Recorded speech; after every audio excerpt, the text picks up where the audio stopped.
বিদ্যুৎ বন্ধ করে এখানে ককটেল ফুটিয়ে এনসিপির পদযাত্রাকে ঠেকাতে চেয়েছিল। স্পষ্টভাবে প্রশাসনের সহায়তায় আজকের এই পদযাত্রাকে বন্ধ করার জন্য এখানে ককটেল বিস্ফোরণ করা হয়েছে।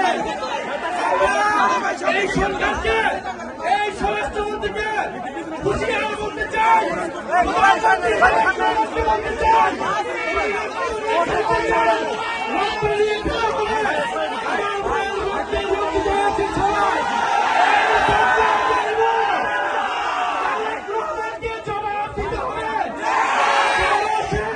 নিরাপত্তা নিশ্চিত করতে পারে নাই,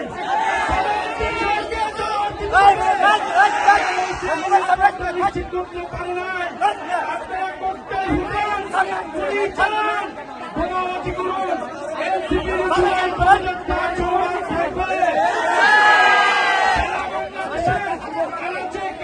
প্রত্যেকটা উপজেলায় আমরা জুলাই পদযাত্রা নিয়ে যাব, জনমতের গণনায় বাস্তবায়ন করব, গণহত্যাকারীদের বিচার নিশ্চিত করব এবং সীমান্তের সুরক্ষা সহ তরুণদের কর্মসংস্থান সকল দাবি আমরা নিশ্চিত করব।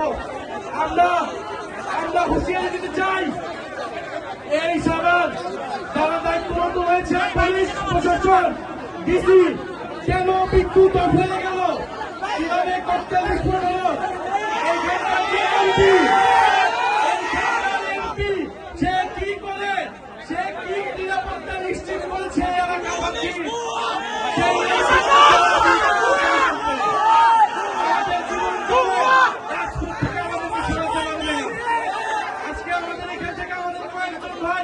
গুরুতর আহত হয়েছে।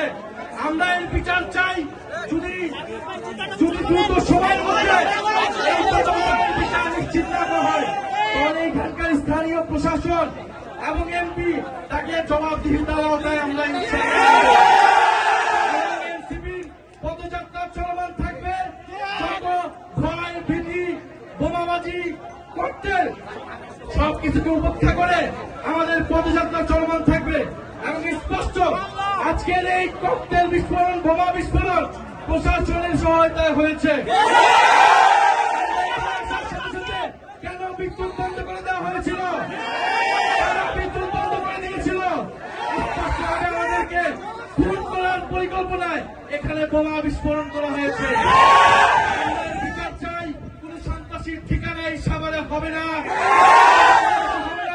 যারা গণহত্যাকারীদেরকে প্রশ্রয় দিবে, যারা সন্ত্রাস চাঁদাবাজি খুনিদেরকে প্রশ্রয় দিবে, যারা দুর্নীতিবাজকে প্রশ্রয় দিবে, তাদের পরিণতি ফ্যাসিস্ট আওয়ামী লীগের মতো হবে।